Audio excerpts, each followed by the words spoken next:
Sometimes the strongest bonds come from places we least expect. This is a story about friendship, trust, and that invisible moment when comfort quietly turns into something deeper, something undeniable. I used to think my best friend was just messing with me whenever she brought up how married we already were. I'd roll my eyes, call her dramatic, change the subject. But that night, when her gaze locked on mine with a raw honesty I'd never seen from her before, I understood it had never been a joke. From that second forward, the ground beneath us tilted, and there was no going back. Friendship is a quiet thief. It slips in through side doors, steals pieces of your heart while you're busy laughing, and by the time you notice, it owns the whole house. For me, that thief had a name: Lena. We met freshman year in the laundry room of Hadley Hall. I was the brooding music major type, headphones perpetually around my neck, black coffee in one hand, existential crisis in the other. She was the whirlwind art student who talked to her socks when she folded them and sang off-key to whatever was playing in her earbuds. I was trying to separate colors from darks. She was trying to dye an entire load of whites tie-dye purple because life's too short for boring underwear. She looked over, saw my panicked face, and laughed so hard she dropped a bottle of detergent on my foot. "Relax, Beethoven," she said, wiping tears. "I'll buy you new socks if yours turn lavender." I grumbled something about lawsuits. She just grinned, handed me a dryer sheet like a peace offering, and somehow 20 minutes later, we were sitting on top of the machines sharing a bag of sour gummies while she explained why Picasso was overrated and I pretended I understood half of it. That was Lena. Chaos in ripped overalls and cherry lip balm. She made everything louder, brighter, easier to survive. I was the one who remembered deadlines, who dragged her out of the studio at 3 a.m. when she hadn't eaten in 2 days. She was the one who showed up at my gigs with handmade posters and screamed louder than anyone in the crowd, even when I forgot half the chords. We became each other's emergency contact. Each other's +1, each other's "I can't adult today. Come over." Years slipped by like that, late-night diner runs, screaming matches over whose turn it was to buy coffee, crying in each other's arms when her dad got sick, when my band fell apart, when the world felt too sharp. We graduated, moved into shitty apartments 3 blocks apart, kept the rhythm going. She painted murals on my walls. I wrote songs about the way she danced in the kitchen at 2 a.m. to songs only she knew the words to. Everyone assumed we were together. We always laughed it off, until the night we stopped laughing. It was a Thursday in October, the kind of cold that sneaks under your jacket and makes you crave soup and stupid movies. I showed up at her place with Thai takeout and a bottle of cheap red wine, because her latest gallery show had bombed, and she'd texted me nothing but the skull emoji for 6 hours. She opened the door in paint-splattered sweatpants, hair twisted up with a brush, eyes red from crying or rage or both. "My hero," she croaked. Stepping aside, I kicked off my boots. Pad Thai cures everything. Scientific fact. We ate on the floor because her table was covered in half-finished canvases. We drank straight from the bottle because dishes felt like too much commitment. We put on that dumb rom-com we'd mocked 100 times, the one where the best friends realize they're in love during a fake wedding weekend. Halfway through, the laughter died. The wine was gone. The credits hadn't even rolled yet, but the room felt too small. Lena picked at the label on the bottle, voice soft. "You ever wonder why we keep doing this?" "Doing what?" I asked, mouth full of cold noodles. "This," she gestured between us. "The takeout. The 2 a.m. phone calls. The way we know what the other one's thinking before they say it. Like, why haven't we ever just—" She didn't finish. She didn't have to. My pulse thudded in my ears. I tried for a joke. "Because you snore like a chainsaw and I refuse to buy earplugs for the rest of my life?" She didn't laugh. She looked up and those ridiculous hazel eyes, usually sparkling with mischief, were wide, vulnerable, terrified. "I'm serious, Eli." My name sounded different in her mouth that night. What if we're it? What if we've been it this whole time and we're too scared to admit it? The air left my lungs. I opened my mouth, closed it, opened it again. Nothing came out. She kept going, words tumbling faster now. I mean, think about it. We already fight like an old married couple. We already know how to make each other laugh when the world's ending. You know I hate olives, but love the taste on your lips after you eat them. I know you only play that one chord progression when you're anxious. We've basically been dating for 6 years and calling it friendship because it felt safer. I stared at her, at the freckles across her nose I'd memorized years ago, at the tiny scar on her eyebrow from the time she tried to crowd surf at my show and face planted into a speaker, at the way her hands shook even though she was trying to look brave. Lena, I managed. I'm not saying we have to do anything, she whispered. I can't keep pretending I don't think about it every time you leave. Every time you hug me goodbye and I have to stop myself from pulling you back in. Silence stretched, thick and electric. Then I did the only thing that made sense. I kissed her. It wasn't fireworks or movie magic. It was clumsy and tasted like curry and wine and 4 years of almosts. Her paint-stained fingers tangled in my hair. My hands found the small of her back like they'd always belonged there. When we pulled apart, forehead still touching, she let out a shaky laugh that sounded like crying. "Idiot," she breathed. "Took you long enough." The weeks after were a strange, beautiful mess. We kept waiting for it to feel weird, for the other shoe to drop, for the friendship to crack under the weight of everything new. It never did. Instead, mornings became her humming while she made coffee in my t-shirt. Afternoons became stealing kisses in the middle of grocery aisles because we couldn't wait until we got home. Nights became falling asleep, tangled together on the couch, waking up to her sketching on my arm with a Sharpie because you're my favorite canvas. We fought too. God, did we fight. About stupid things like whose turn it was to do dishes, about bigger things like whether we were moving too fast, about ancient things like the time I forgot her birthday sophomore year. But every argument ended the same way, with one of us crawling into the other's lap, muttering sorry against skin, remembering that we'd survived worse apart. One night, months later, we were sprawled on her rooftop watching the city lights. She was painting my nails black because it matches your soul, she claimed. I was strumming my guitar softly, the melody I'd written the day after our first kiss. "Hey," she said suddenly, capping the polish. "Remember that pact you laughed at?" I raised an eyebrow. "The one where we swore if we were still single at 35 we'd marry each other for the tax benefits?" "Yeah," she grinned, that same wild grin that had stolen my socks and my heart all those years ago in the laundry room. Turns out we didn't even need the deadline. I set the guitar aside, pulled her into my lap. "Turns out," I echoed, kissing the tip of her nose, "we were always the plan. Sometimes the strongest bonds come from places we least expect. Sometimes they come from spilled detergent and sour gummies. Sometimes they come from the person who's been sitting right beside you the entire time, waiting for you to open your eyes. And sometimes, when you're lucky, they stay forever." The pizza box sat open between us like a neutral zone, grease-stained cardboard and half-eaten pepperoni marking the border of a friendship that had never needed borders before. Alex reached for the last slice at the exact moment I did. Our fingers collided, knuckles brushing, then lingering. It should have been nothing. A clumsy accident between two guys who'd shared dorm rooms, road trips, and more than one hangover. But the spark that passed between us was undeniable. I froze, staring at our hands, too afraid to move. Alex didn't pull away either.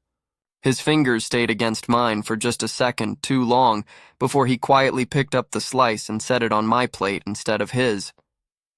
When I finally looked up, his eyes were on me. Not teasing, not playful, but steady and unreadable. My chest tightened. I looked away quickly, pretending to focus on my beer. But the silence that filled the room felt heavy, charged with something I couldn't bring myself to name. As the movie played softly in the background, some forgettable action flick we'd both seen a dozen times, Alex shifted closer on the couch. His knee brushed mine. At first I told myself it was an accident, but he didn't move. I could feel the warmth radiating between us, a quiet electricity that made it hard to breathe. Still, I forced myself to stay still because deep down, I knew that if I acknowledged it, everything would change. After a long pause, his voice broke the silence. "Be honest with me," he said quietly. I turned toward him, startled. "About what?" He hesitated, his expression unreadable. "Have you ever thought about it?" "Thought about what?" I asked, my voice barely steady. He held my gaze, eyes serious, vulnerable, searching. "About us being more than just friends." The words hit me like a jolt. My mouth went dry. I wanted to laugh it off, to make a joke, to ease the tension, but I couldn't. His gaze was too honest, too real. I opened my mouth, but nothing came out. "Alex," I whispered. Silence hung between us, fragile, uncertain. For a moment, I thought I saw a flicker of fear in his eyes. Then, just as quickly, he smirked and leaned back. "Relax, man. I'm just messing with you."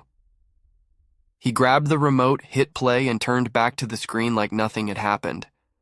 But I knew he wasn't joking. And the part that scared me most, neither was I. The rest of the weekend, his words echoed in my head. "Have you ever thought about it?" The truth was I had. I just never let myself admit it because admitting it meant risking everything. Our friendship, our history, the one person who truly knew me. But once the question was out there, I couldn't unhear it. I started noticing things I'd always ignored. The way his laugh lit up a room, the way his voice softened when he spoke to me, the way his scent lingered on my hoodie after I borrowed it. I hated how much I noticed, and worse, how much I wanted. By Sunday night, after another long day at his place, I walked home beneath the glow of city lights, lost in thought. Was I imagining it all? Was Alex serious, or was I just seeing what I wanted to see? But deep down, I already knew the truth. There was something between us, something unspoken, something real, and whether I liked it or not, it was growing stronger every day. By the next evening, the weather had shifted. Dark clouds gathered over the city, thunder rumbling in the distance like a quiet warning. I'd been at Alex's place all afternoon. He'd asked me to come over and help clean, which mostly meant him sitting on the floor making playlists while I did the actual organizing. By the time the rain began to fall, the apartment looked tidier, but my heart had never felt more complicated. "Looks like you're stuck here tonight," Alex said, peering out the window as lightning flashed across the street. Rain pounded against the glass. Wind howled through the narrow gaps between buildings. I laughed softly, trying to sound casual, even as a knot formed in my chest. "I can drive in the rain. It's not a big deal." Alex turned toward me, one eyebrow raised. "You really want to risk your car just because you don't want to hang out with me a little longer?" His tone was teasing, but beneath it I heard something quieter. "Hope." I sighed, giving in. "Fine, you win." "Good," he said, grinning as he pulled 2 blankets from the closet. "Guess it's a storm night marathon, then." We ended up on the couch, wrapped in blankets, half watching a movie neither of us really cared about. The storm outside roared louder. Thunder rolled through the sky. Rain hammered against the windows like a steady drumbeat. But it wasn't the weather that filled my thoughts, it was him. The quiet way his shoulder brushed mine beneath the blanket. The warmth between us. The soft laugh that always came just a second before mine. Every small moment carried a weight I couldn't ignore. Halfway through the film, the lights flickered once, twice, and then went out completely. The screen faded to black. The low hum of the apartment vanished, leaving only the storm outside. "Well," Alex said after a beat, his voice calm, but laced with something else. "Guess it's just us now." Something in his tone made my heartbeat quicken. I turned toward him, barely able to make out his face in the dim light spilling through the rain-streaked window. His eyes caught the faint glow, steady, unreadable. For a long moment, neither of us spoke. The silence felt heavy, like the air itself was waiting. "Alex," I began quietly, not even sure what I wanted to say. He shifted closer. "You know," he murmured, "I meant what I said before." My breath caught. The room felt smaller, the world quieter. Before I could respond, he reached out, hesitant, uncertain, and the distance between us disappeared. It wasn't sudden or bold. It was gentle, honest, like a moment that had been waiting too long to finally arrive. When we pulled back, silence filled the room again. The storm outside crashed against the city, but inside everything was still. Alex's voice broke through, soft and trembling. "Tell me I didn't just mess everything up." My throat tightened, words barely forming. I reached for his hand, holding it firmly. "You didn't ruin anything," I whispered. He searched my eyes, uncertain, hopeful. "You mean that?" I nodded. "Yeah, I do." The relief that washed over his face nearly broke me. He leaned forward, resting his forehead gently against mine. "I've wanted to tell you for so long," he admitted, his voice shaking.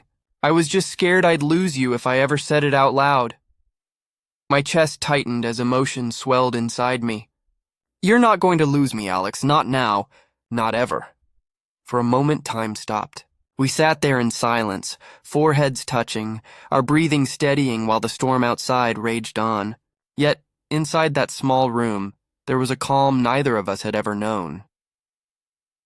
When he reached for me again, it wasn't uncertain this time. It was real, steady, and in that quiet moment, I knew nothing about us would ever be the same. Later, we sat side by side on the couch as the rain tapped softly on the windows. The storm had eased, but neither of us spoke. Then, Alex broke the silence. "I don't want this to be a one-time thing," he said, barely above a whisper. "I don't want you to wake up tomorrow and act like it never happened."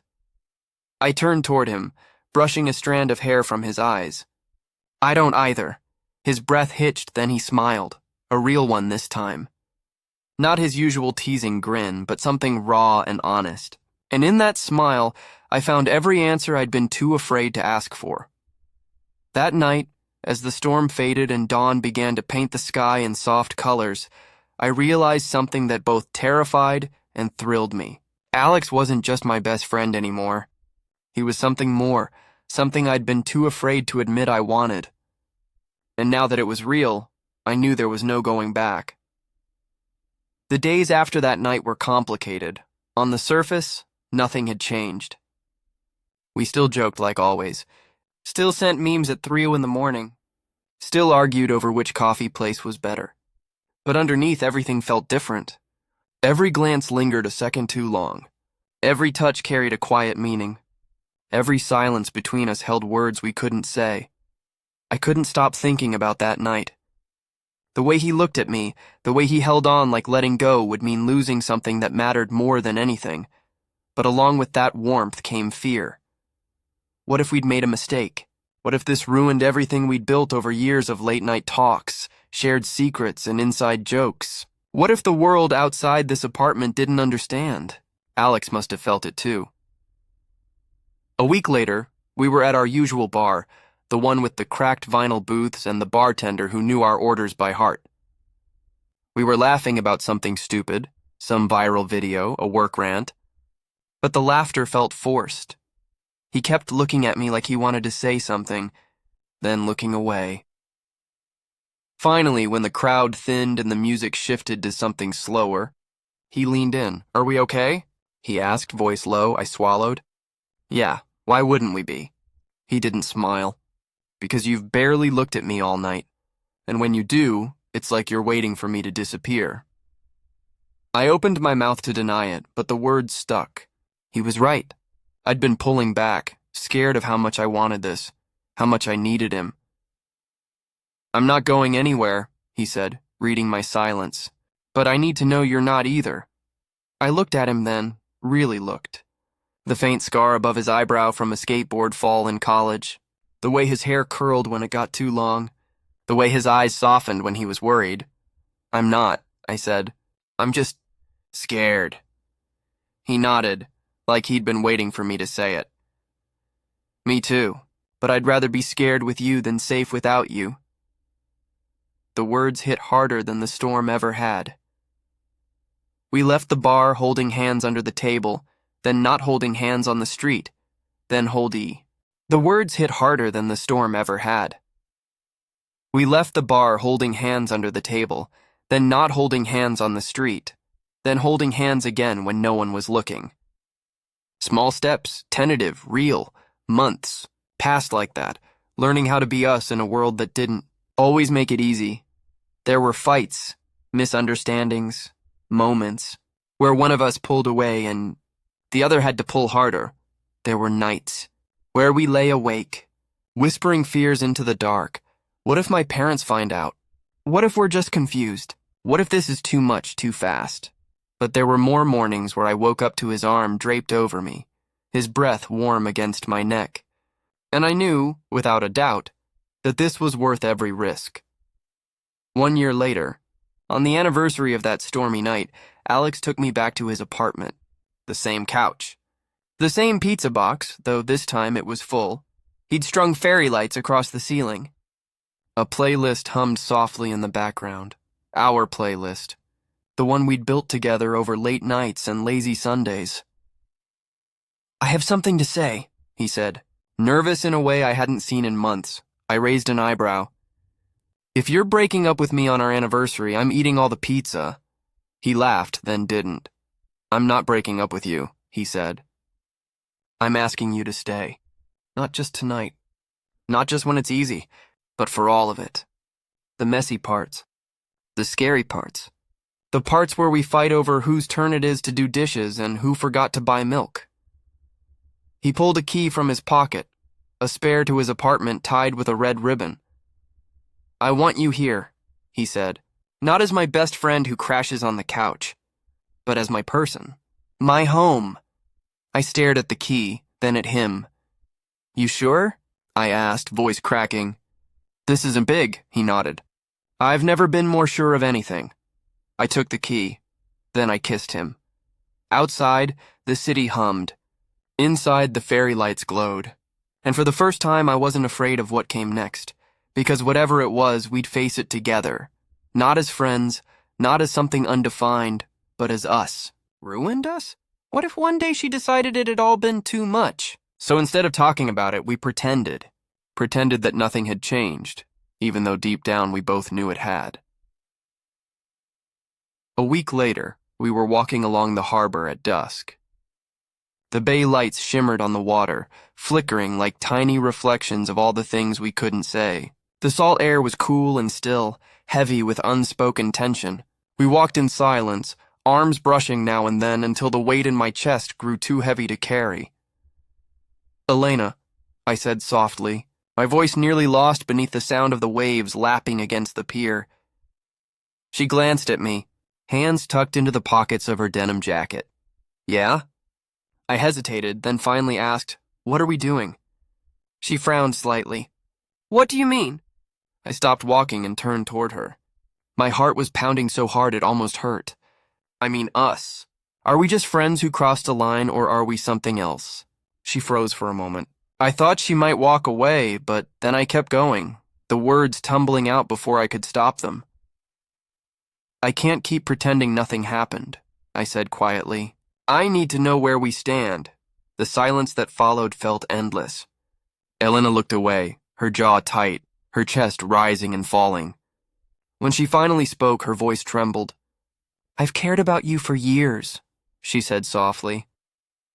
The world tilted, my breath caught. "Years?" I echoed.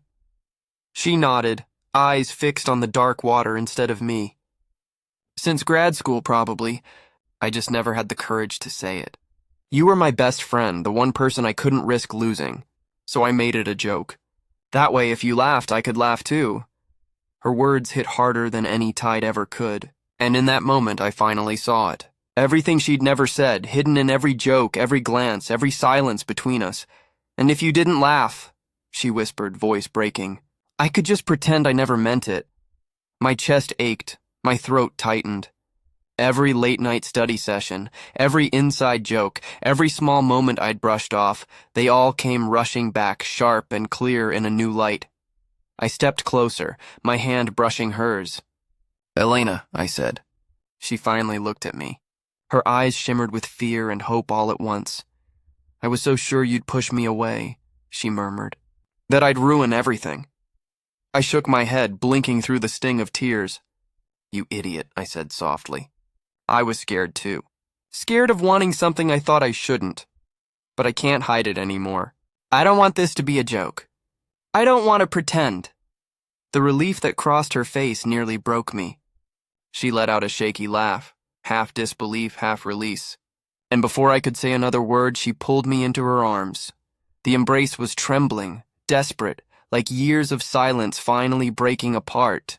I held on just as tightly, feeling everything we'd never said between us. The harbor bells, the rush of the tide, the hum of distant ferries, all of it faded until there was only us. When she finally pulled back, her hands lingered on my face, thumbs brushing away the traces of tears. "So we're really doing this?" she asked, voice barely above a whisper. I smiled through the blur. "Yeah, we are." That night everything felt new. We walked back to her apartment, hand in hand, our fingers intertwined like it had always been meant to be. Every step felt lighter, every breath easier now that the truth was out. Inside, we sank onto the worn velvet couch without turning on the lights. Her arm settled around my shoulders, my head resting against her chest. For the first time in weeks, the silence wasn't heavy. It was calm, steady, safe. "I don't know what happens next," I admitted softly. "Neither do I," she said, pressing a gentle kiss to the top of my head. "But whatever it is, we'll figure it out together." And in that moment, I believed her. For the first time, the fear didn't outweigh the feeling, because what we had wasn't just friendship anymore. It was something real. The days that followed felt like stepping into a new chapter. On the surface, everything was the same. The same indie bookstore where we shelved returns, the same playlists we argued over, the same late-night debates about poetry versus prose. But underneath, everything had shifted. There was a new energy between us, quiet, steady, undeniable, fragile, alive. When no one was watching, we held hands behind the counter. Across crowded reading rooms, we shared secret smiles. And in the stillness of night, when the world slowed down, we allowed ourselves to be honest, open, unguarded. One evening, we lay together on Elena's couch. The soft flicker of string lights she'd hung last winter cast lazy patterns across the room. Some old jazz record spun in the background, but neither of us was really listening. I was stretched out, my head in her lap, her fingers tracing slow circles through my hair. "Do you ever regret it?" I asked suddenly, the words slipping out before I could stop them. She glanced down, brows furrowing. "Regret what?" "This. Us." For a moment, her hand stilled. Then she shook her head slowly. "No, never, do you?" I hesitated. "Not regret," I said softly. "Just fear." She let out a quiet laugh, not teasing, just tired. "Yeah," she murmured. "Me too." We sat there in silence, the weight of that fear pressing between us. It wasn't just about what we felt. It was about what the world might think.